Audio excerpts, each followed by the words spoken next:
Fox News is spiraling, losing millions of viewers. This is absolutely crazy. But since Fox called Arizona early, ultimately ended up being correct in the ultimate ruling, and then they went on to say over and over again, there's no evidence of fraud, and have really taken a stance that Trump is wrong. People have been leaving in droves. Now, I had someone on the IRL podcast say, "Hey, Tim, are you surprised that your audience is shrinking?" And I'm like, no. And they're like, well, maybe you shouldn't have, turned on Trump or whatever, blah, blah, blah. Okay. I'll absolutely talk about all the fraud all day and night and the evidence, and we'll see how it plays out. I don't think I have the same audience that Fox News does, because my views are actually doing fairly well. I really appreciate everybody who watches. Nor am I going to pretend to be the smartest person in the world, but I'll tell you this. There's a big difference between what I do and what Fox News does. Fox News, for a while, was doing an okay job. Now they're saying over and over again that there's no widespread voter fraud, no substantive voter fraud, no evidence of fraud. The Trump campaign has no evidence, because it seems like they keep ignoring what Trump supporters and what Trump has been showing and saying, because there certainly has been a lot of evidence. Enough to overturn the results? No, I don't know about that. Sidney Powell says she has evidence. But to give you a few examples, because I know there's always going to be some leftist saying, what's the evidence? What's the evidence? Evidence is defined as signs or indications of something. I didn't say definitive proof. There are signs and indications. There are several thousand people that have changed their address and then voted at their past address.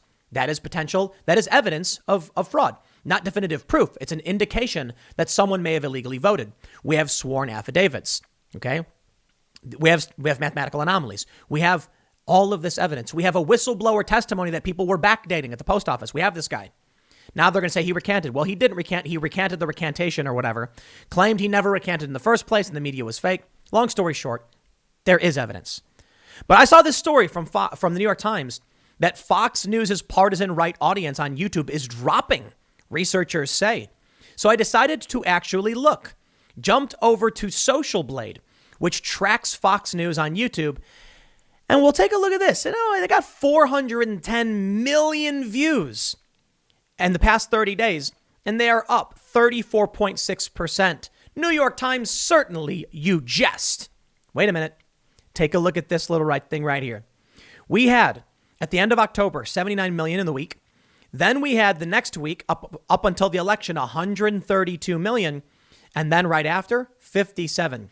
So the answer is yes. Their viewership dropped dramatically, but it's more than that. Fox News' subscriber base is bleeding out. On the Sunday, the 8th, they dropped 50,000 subscribers. Wow, that's crazy. So I'll tell you what. On my channels, my subscriber base is always going up. Maybe it's because I've always been a milquetoast fence sitter, perhaps. And diehard Trump supporters should probably know they're not going to get diehard Trump support from me. But Fox was typically supporting the president in many ways. I don't know what to tell you. Now, when we had on the Alex Jones, we had Alex Jones on the show, and then YouTube deleted it. We ended up gaining like 17,000 subs, then losing 2,000 in the day. So you can see the number drop off. We probably ended up losing a bit more than that. Maybe mad because the YouTube deleted the podcast on us. I don't know why that's my fault. I'm arguing with YouTube, trying to get it reinstated, and they haven't got back to me yet. It's like I can't just re-upload it. It's literally hard removed. I need YouTube on the back end to put it back up. I'll tell you this, though. I guess I'll just come out and say it for those that are interested. I immediately invited Michael Malice and Alex Jones back on the show to do the show I was going to cancel the people we had lined up. I was like, you take my show down? I said, guys, come right back right now. Come back. We're doing it again. Unfortunately, Alex is a busy guy. He couldn't do it. So I absolutely would at some point, maybe, if that's what they want.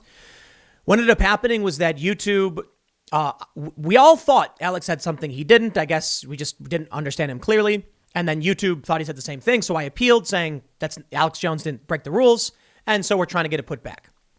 But in that regard, I was like, come on back. Anyway, I digress. The New York Times is saying their audience is dropping. And it's true. They say in September and October, Fox News' YouTube channel had about 17% share of all views on what Transparency Tube calls partisan right, a grouping of more than 2,000 channels with more than 10,000 subscribers focused on politics with a highly critical view of Democrats. In the week of November 5th to 12th, that percentage fell to 13%. Overall, Fox News had 67 million views on YouTube that week. It's actually at 57 million now. A Fox News spokeswoman pointed to ratings from Nielsen, indicating that television ratings had grown by more than 60% in the week after the election, compared to the post-election week a year earlier. It is true, however, something really crazy. Newsmax. This is crazy. Check this out. This is from CNN, mind you. They say, I believe it's Brian Stelter who wrote this. Oh, no, this is Alexis Benveniste saying, although Biden won the election, Greg Kelly, the highest rated host on Newsmax, claims that Trump will prevail and that he will be president for another 4 years. The network has gone from about 100,000 viewers a day on a good day to about 1 million viewers per night for Kelly's show. Wow. Fox has never seen competition like this, said Brian Stelter. There is a demand for a fictional universe. Reliable news sources are mostly moving on to cover President-elect Biden. There's an entire constellation of websites and talk shows that are in denial, just like Trump. And here I am sitting right in the middle, desperately trying to cling to whatever middle ground there is. Maybe there won't be. I need evidence. Let me tell you this. The mainstream media is saying Joe Biden is president-elect. He is not. He's not. He's literally not. There's been no certification. On December 14th, when the Electoral College votes and casts their ballot for Biden, I'll say when they announce it. Fine. But that's what Brian Stelter is saying. He's in a fictional universe as well. Or I should say he's in the fictional universe. Greg Kelly saying that Trump will prevail is just him giving his opinion on what's going on. Maybe it's wrong. But I tell you, man, when they gave us years and years of Russia BS, how dare you come out and say they're in the fictional universe? Now, it's true that I'm seeing a lot of people say, look at this, look at that, evidence of this, evidence of that. Dude, there's evidence. But until we get the hard definitive proof, all I can really say is we've got some evidence. It'll be interesting. Let's see if they can succeed in court. What y'all need to understand, especially Trump supporters, is that it's not about what you know. It's about what you can prove in court. We've seen the mathematical anomalies. Weird. I've seen the bellwether towns all of a sudden getting it wrong. Very weird. These things happened. So I'm sitting here saying, I wonder if Trump can get this victory because these results, they look really weird. We got these sworn statements. We got these whistleblowers. Let's see if it's enough. Maybe they're saying they have evidence. I'm not going to call Sidney Powell, Giuliani, or Trump liars. I'm going to say, okay, because I'm not dumb enough to walk into a trap like these lunatics are. In the end, I'll tell you what's going to happen. If Joe Biden ends up becoming president-elect on the 14th, he's going to say, see, we were right the whole time. It was a fictional universe. But what happens if he's wrong again for like the 50 billionth time? Nothing. They'll keep carrying on with their propaganda. Nothing. That's it. There will be no comeuppance for them. But I tell you, it's really, really fascinating to see. Fox News is losing as much viewership as they are. But I'll tell you this. I have some friends, lifelong Democrats, who have told me to watch Newsmax. And I'm like, really? I don't watch Newsmax. But I guess maybe I'll start seeing what they have to say. Brian Stelter says that they're in a fictional universe. That's probably a compliment for Newsmax.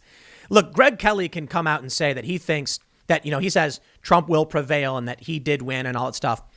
Okay, sure. I don't care. Show me the evidence. That's all that matters to me. If we've got one group saying Trump won and we got another group saying Trump didn't win, and quite literally the Electoral College hasn't certified a winner, I think y'all need to chill out, both sides, whatever. Okay, fine. Let me now get ragged on by everybody. But you may be interested to hear that, Fox, New York Times is talking about something called the Transparency Tube. Transparency Tube. Here we go. Check this out. It's actually a really cool website. I believe I know I've talked with the guy who was working on this for several years, and it's part of what appears to be another project where it's mapping the YouTube space. Here's what I find really funny about their classifications, and I think sure, fine, but check it out. You have mainstream news, partisan left with 675 million views, partisan right with 483 million views, social justice with 242 million views, and anti-woke with 216 million views. I love it. So this is the partisan right is where Fox News is actually on the decline. And Newsmax is going up, and many other channels. You can see Newsmax TV is starting to grow. This is massive. Newsmax TV, 1.6 million hours watched, 1.3 million subscribers. Really crazy stuff. Giuliani presents evidence for Trump's legal battle. 2.1 million views. Look how many views they get. This is crazy. They're huge. Seriously, Fox News might actually falter because they tried hugging on to the mainstream narrative. This is, you know what? I tell you this. Fox News is doing what Republicans do best. And this is it. They're going to go the way of the old school rhino, Republican in name only. Bye-bye. Newsmax is presenting information to Trump supporters from their perspective and giving them space to breathe, much like MSNBC does for Democrats. Fox News, however, just wants to be cool and be liked by the mainstream. Please like me. Newsmax doesn't. They're going to do their thing. You can also see Donald Trump has a big channel, too. That's funny. Joe Biden certainly doesn't have that. Nope. Young Turks, I guess. But I'll leave it with one final point. Anti-woke is where I appear on this channel. Let's take a look. When I click it, it says right and anti-woke. Now, why is social liberal Tim Pool considered to be right? In reality, I'd probably be centrist, save for two things. And let me show you. They say, and they put a disclaimer on this. They don't put this on other channels. Anti-woke content is considered a right position in our classification process. Reviewers weighed this against center-left content and concluded it was predominantly on this side of the left-right dimension. I believe you are wrong. You see, what they're doing is they're just deciding. That's ridiculous, but check it out. Let's look at their classification process. I humbly disagree, but they say this. For news, compare with AD, Fonts Media, blah, blah, blah, media bias fact check. For political and cultural commentary, I consider all of the following. Self-identified political label or support for a party. Let me just put it this way. As of right now, I just voted Republican. I donated substantially more to the Democrats. Yeah, that's true. Andrew Yang and Tulsi Gabbard and a few progressives who were trying to, not necessarily progressives. I donated to someone trying to primary AOC and Nancy Pelosi because I don't like either of them. One-sided content on a divided political topics of the day, e.g. Kavanaugh and migrant caravan. Sounds like you're talking about me. Maybe not. But being honest about Brett Kavanaugh and the migrant caravan is right-wing? How crazy is that? One-sided content racked in cultural events, campus protests, and trans activism. Perhaps I'm right, I suppose. I don't think so. I think that's the best they could muster up. And anti-woke, sure. But the anti-woke bubble actually does have centrists in it. You can notice Joe Rogan is considered anti-woke. But I'll tell you this. If I didn't title my videos topic-based, then my channels would probably be considered centrist. If I just called them like Tim Pool, November 16th, episode 1, 2, 3, 4, 5, 6, then they would be very much considered to be centrist. That's about it. But not that I'm really concerned about what this classification means. Anyway, long story short, I'll leave it there because I've gone long on this one. I got one more segment coming up in a few minutes. Stick around and I will see you all shortly.